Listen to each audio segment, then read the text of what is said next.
Boa noite a todos. Boa noite. Primeiramente, eu agradeço a Alexandra pelo convite, ao Edson Salomão pela sua presença. Bem, eu vou falar um pouquinho, antes de falar sobre ideologia de gênero, enquanto ele conecta o computador, porque da minha preocupação com relação a esse tema. Primeiro, porque começaram a aparecer uma quantidade de casos de crianças e adolescentes no meu consultório, com problemas de identidade, de personalidade. E não sei qual o percentual, mas a grande maioria deles vindo com problemas de, entre aspas, identidade de gênero. Uma confusão mental. E é uma coisa muito grande. Então eu comecei a estudar esse assunto, uma coisa que eu não tinha atentado ainda, apesar de existir um código de transtorno mental no Manual de Estatística e Diagnóstico de Psiquiatria, que é o DSM, existe um transtorno chamado disforia de gênero. Eu nunca tinha visto isso no meu consultório. E de repente começam a aparecer inúmeros casos, isso de uns 5 anos para cá. Então, eu comecei a estudar o tema. Porque eu comecei a ficar preocupado com isso. Por que de repente começa a aparecer essa quantidade absurda de casos? E de onde é que isso vem? Então, quando a gente começa a estudar, e a gente vê que o tema é extremamente complexo, é tão complexo que chega num ponto que a gente vê, caramba, as pessoas que estão propondo isso estão propondo verdadeira loucura. E você vê que o tema é uma loucura. Quando você começa a se aprofundar no tema, você vê que as propostas são de maluco. Não pode ser uma proposta de pessoas equilibradas, mentalmente equilibradas. Não dá para conceber esse tipo de coisa. Independente de opção sexual. Isso é outra história. De comportamento sexual, vamos dizer melhor. Isso é outra coisa. Resumindo, o que a ideologia de gênero propõe, depois eu vou entrar um pouquinho mais no tema, é que a pessoa não nasce homem ou mulher. Isso é uma definição da sociedade. A sociedade é que define o que cada um vai ser. E chega ao ponto que hoje, eles já vão mudando a estrutura da coisa, de tal forma que hoje existe a proposta da teoria queer. Não sei se já ouviram falar isso. Não é mais você pode ser homem ou mulher, o que quiser. Você pode ser aquilo que você quiser. Vocês devem estar vendo os exemplos que aparecem na internet de coisas que você fala, isso é bizarro. E na realidade esse termo, queer, pode ser traduzido como bizarro ou grotesco. Vocês devem se lembrar daquela proposta de exposição de artes que aconteceu há 2 ou 3 anos atrás, se não me engano, lá no Rio Grande do Sul, que era exatamente arte queer. Só existe coisa grotesca naquilo. Aquilo para mim está muito longe de arte, do conceito de arte que eu tenho, que sempre tive. E sou um artista. Um dos meus hobbies é artes plásticas. E pelo meu conceito de arte, coisa que eu sempre aprendi, a arte está ligada à estética. E estética está ligada a equilíbrio. Então tem que ser uma coisa que você olha e aquilo te agrada.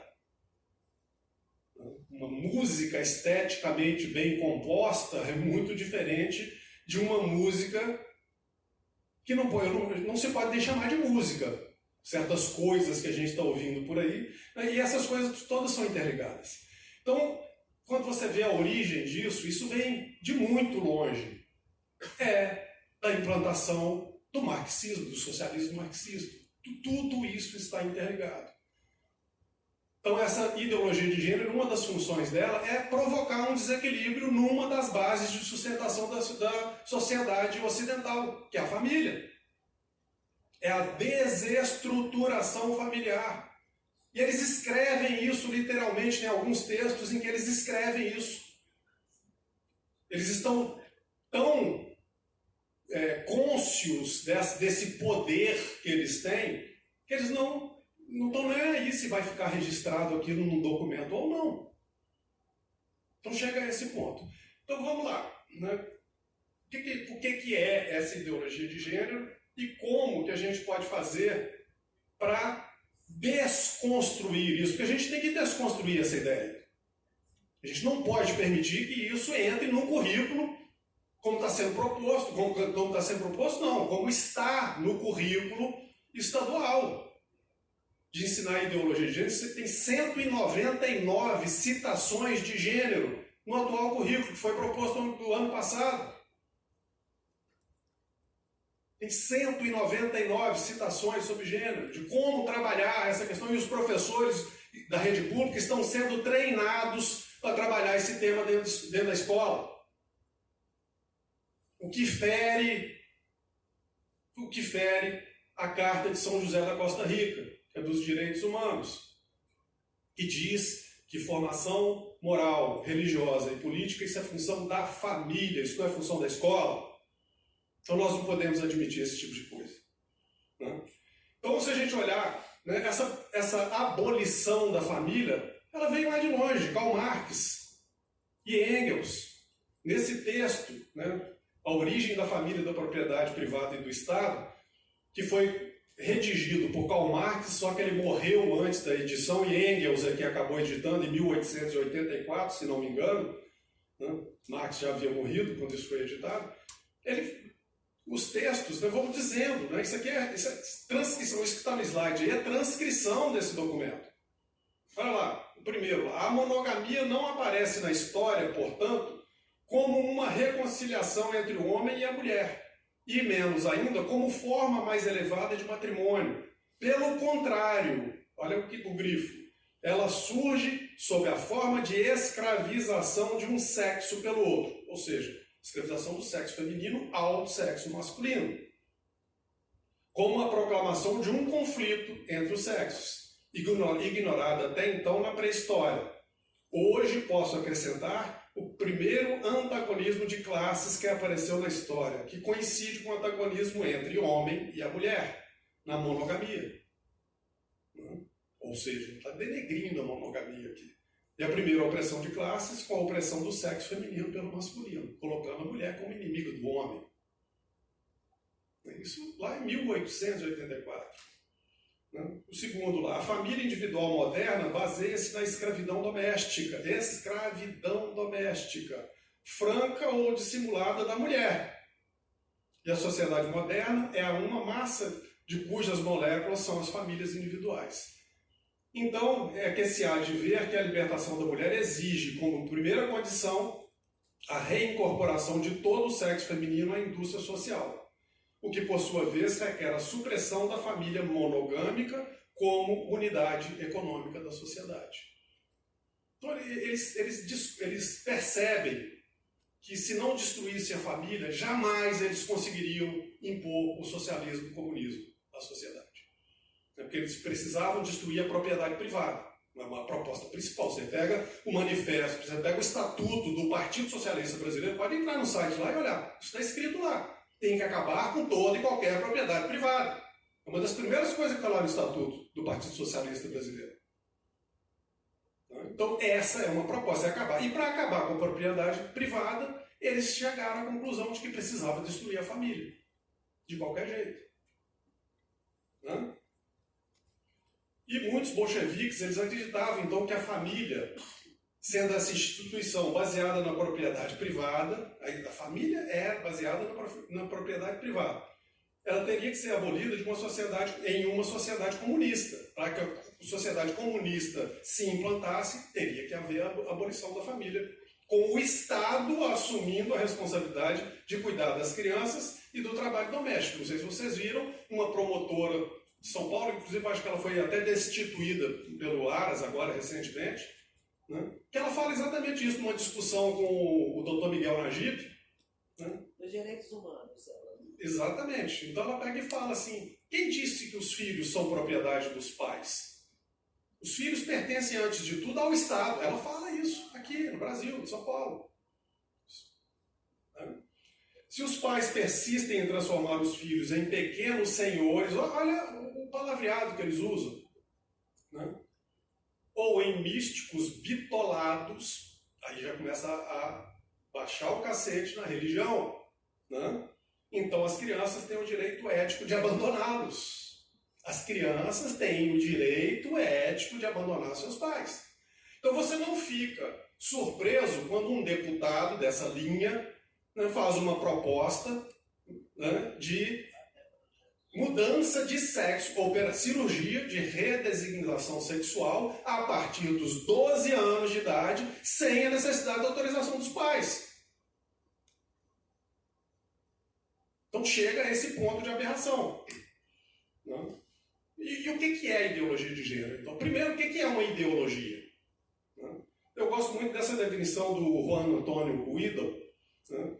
Ideologia é um sistema fechado de ideias que se postula como modelo através do qual toda a vida humana em sociedade deve ser reestruturada. Esse modelo é concebido independentemente da realidade. Olha só, esse modelo é concebido independentemente da realidade. Não tem compromisso nenhum com a verdade. Nenhum. Não é, de forma alguma, a experiência que deve alimentá-lo ou retificá-lo. Não está condicionado pela realidade concreta, mas é a própria realidade que deve ser definida. A realidade deve ser definida pelo modelo, pela ideologia. Está vendo como é que eles invertem a coisa? Né? Como é que um cientista trabalha? Ele observa uma determinada realidade e vai tentar descrever e explicar aquela realidade. Então, o modelo científico é para explicar uma coisa real, se puder ser explicado. Né? E a ideologia não. Ela é criada e a realidade é que tem que ser moldada de acordo com o modelo. E, na maioria das vezes, modelo saído de cabeça de malucos. E vou mostrar aqui pelo menos 2 exemplos que morreram em manicômio.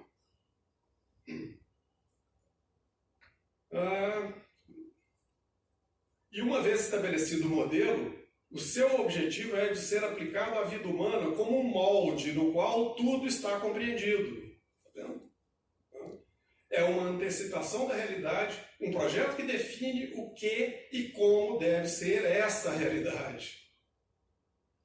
Por isso, não necessita da experiência, mas apenas do poder. Apenas do poder. Então precisa tomar o poder para implantar aquele modelo. Sem isso, eles não conseguem convencer ninguém. Então precisa do poder. Então a ideologia socialista precisa dominar o poder, senão ela não dá certo em lugar nenhum. Isso a experiência histórica mostra isso. Mais de 70 experimentos históricos de implantação do socialismo. E nós estamos vendo agora, aqui na América Latina. No nosso quintal, na Venezuela. Olha como é que o país está sendo destruído por causa dessa ideologia. Então, a ideologia de gênero é ambígua, ela é completamente sem sustentação real. Né? Todos os estudos científicos que tentam demonstrar alguma coisa com relação a gênero comprovam a interferência biológica, da definição biológica dos sexos. Eu vou mostrar isso também. Então usa o engano como ferramenta, isso é típico deles, né? O Lenin falava, né? Uma mentira repetida várias vezes torna-se uma verdade. Né? E são mestres da mentira, são doutores em mentira. Né? Usa como ferramenta, o engano como ferramenta diária de trabalho, como um meio imprescindível para alcançar a sua finalidade. Utiliza meios de comunicação de massa, na realidade não são meios de comunicação, um jornal não é um meio de comunicação, se você olhar o pé da letra, é um meio de propaganda. Meio de comunicação é um telefone, porque tem 2 vias, tem uma pessoa que está recebendo informação e manda a informação para o outro lado e vice-versa. O jornal não. A televisão não. É um meio de propaganda, né? E o sistema educacional formal, eles entram e sabem disso, por isso é que estão implantando isso através da definição de currículo e obrigando aquele currículo a ser cumprido. E a estratégia tem 3 etapas. Né? Primeiro, utilizar uma palavra da linguagem comum, nesse caso gênero, que tinha uma definição muito mais voltada para a gramática, palavra do gênero masculino, palavra do gênero feminino. Né? Então pegam essa palavra e mudam o conteúdo de forma subreptícia, devagarzinho. Vai mudando devagar. Aí devagarzinho, isso vem desde 1800 e tanto. Aqueles primeiros movimentos feministas lá, da virada do século XIX para o século XX. Segundo, bombardear a opinião pública com um novo conteúdo através desses meios de educação formal, a escola, aí vai arrebentar no meu consultório, vai aquele um número cada vez maior de crianças sofrendo as consequências disso, e informais, os meios de comunicação de massa, esses meios de propaganda. Olha as novelas como é que estão. Compara, né, aquele programa que passa na Globo no final da tarde, a Malhação. Como é que era no início a Malhação e como é que é hoje? Olha a porcaria de conteúdo que é essa coisa hoje. Então vai devagarzinho, vai devagarzinho, devagarzinho. Primeiro coloca um pé na porta, depois bota o joelho, depois arromba a porta de vez. Né? Essa é a metodologia. E por último, as pessoas acabam aceitando, sem perceberem, as pessoas aceitam o termo antigo com esse conteúdo novo. É o que já está acontecendo. Conversa com qualquer jovem de 17, 18 anos de idade para ver. Que isso? Você é preconceituoso. Não, não é preconceito, não é isso que eu estou dizendo. Como eu falei, isso aqui não tem nada a ver com comportamento sexual. Eu gosto muito da opinião do Ney Matogrosso, vou até citar o nome aqui, porque ele fala exatamente isso. Ele fala: o que eu faço dentro do quarto com meu parceiro, ninguém tem nada com isso. Agora, eu sou homem. Eu sou homem e ele tem atitudes de homem, independente de ser homossexual. Então não tem nada uma coisa a ver com a outra, mas eles tentam confundir a cabeça das pessoas. Porque quem é contra a ideologia de gênero passa a ser homofóbico, automaticamente. Né? E a proposta principal da ideologia de gênero é a completa eliminação das diferenças sexuais nos seres humanos como pressuposto para um mundo novo, é lógico, e um mundo melhor. De acordo com a ideologia, esse mundo é maravilhoso. E a quantidade de consequências psiquiátricas que está acontecendo. Olhem as estatísticas dos índices de suicídio entre crianças e adolescentes que está acontecendo. Não no Brasil, não, é no mundo inteiro. Isso aqui não é coisa só do Brasil, não. Isso vem sendo implantado pela ONU. Peguem as diretrizes para a educação sexual, né, da Unesco para a Europa. O texto está no site da Unesco, em espanhol. Tem lá aula de educação sexual a partir dos 3 anos de idade. Criança de 3 anos sabe lá o que é sexo, caramba. Mas começam a colocar precocemente, fazer uma educação sexual precoce, para erotização precoce das crianças, despertando para um sentimento numa pessoa que o cérebro ainda não está preparado para aquilo, ainda não atingiu a maturidade para esse tipo de sentimento complexo. O amor é um sentimento adulto. Adulto, não é um sentimento de criança nem de adolescente. Eles demoram a entender atitudes amorosas de seus pais que são rigorosos. Depois agradecem. Pode ter certeza. Eu canso de ver isso no consultório. Eu gosto muito desse livro que tem esses conceitos, para quem gosta de se aprofundar no assunto, que é do Jorge Scala, um advogado argentino que estuda bastante esse tema. É um livro resumido, mas ao mesmo tempo bastante complexo, né, que é o Ideologia de Gênero, Neototalitarismo e a Morte da Família, Jorge Scala. Tá? E como é que isso surge? Eu vou passar rapidamente, porque se eu for entrar nos detalhes disso aqui, primeiro que eu não sei tudo isso. Né? Eu não tenho tempo para estudar tanto, eu teria que ler pilhas e pilhas de livros, porque isso vem lá da escola de Frankfurt, que começou a vir a base teórica para isso aqui, da modernidade. As raízes disso vêm de muito antes. Eu poderia citar Antônio Gramsci, que fala do marxismo. Esse termo marxismo cultural é errado, porque seria mais correto a gente falar de gramtismo, né? Mas é tudo interligado. Né? Aí com a teoria crítica da sociedade, que eles começam a criticar tudo isso, toda essa estrutura familiar, que eles chamam de estrutura familiar burguesa. Né? Como se ser burguesa fosse uma coisa ruim. É outra palavra que eles destruíram o conteúdo original, que é burguês vem de burgo. Burgo é cidade. Então todo cidadão da Idade Média que morava nos burgos era um burguês. Isso para diferenciar do camponês que morava no campo. E eles vão mudando e colocam um termo pejorativo na coisa. Então eles são mestres em fazer isso. Né? E os principais ideólogos, né, entre outros, né, William Reich, com o seu livro A Revolução Sexual, de 1936. Né? Herbert Marcuse, que talvez seja o mais importante deles, e que tem influenciado muito a pedagogia de hoje, né? Com Eros e a Civilização, de 1955. E a ideia deles, principal, resumindo bastante, é fazer uma fusão, uma amálgama, né, das ideias de Karl Marx e Friedrich Engels e substituir. Na teoria marxista, ele substitui, então, luta de classes por luta de sexos. E depois substitui sexo por gênero. Tá?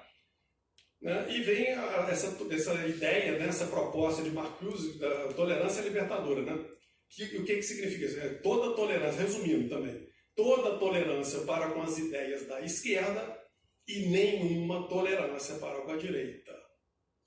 Tá? Legal, né? Muito legal.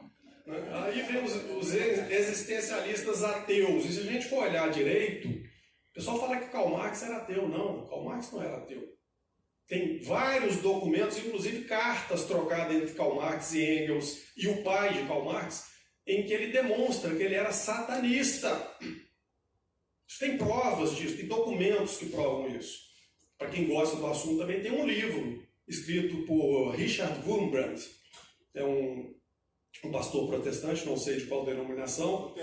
Luterano, né? E o livro chama Era Karl Marx Satanista? Ele mostra lá toda a documentação, e quem quiser pode, eu já fiz essa conferência de alguns textos que ele coloca, e realmente é verdade. Então, ele não era ateu, porque é um cara que é satanista, acredita em Deus, é lógico que ele acredita em Deus, só que ele está do outro lado. Ele está fazendo exatamente o papel contrário a Deus, tanto que existe uma poesia dele, né, que ele fez para o pai, e o pai ficou assim, muito triste com a situação, né, que ele diz no texto, eu não sei exatamente como é que foi escrito, mas ele fala, né, eu sei que eu perdi o direito ao paraíso, então de hoje em diante o meu objetivo é destruir a obra do Criador, e vou fazer isso de maneira tão eficiente que construirei o meu trono acima do trono de Deus. Tá? Procurem poesias satânicas de Karl Marx, vocês vão achar várias nesse teor. Ele fala da espada que ele herdou de Satanás, coisas desse tipo, né? E por aí afora. E tanto é verdade que um discípulo do marxismo, um dos principais revolucionários norte-americanos lá nos Estados Unidos, chamado Saul Alinsky, que foi mentor intelectual de Bill Ayers, que por sua vez, né, orientou a tese de Hillary Clinton, cujo tema foi Saul Alinsky. Esse cara escreveu um livro chamado Rules for Radicals, também está disponível na internet em PDF, para quem gosta. Não sei se tem a versão em português. Mas só a dedicatória do livro. Ele coloca a dedicatória, o Saul Alinsky, desse livro, que é Orientação para Todos os Revolucionários.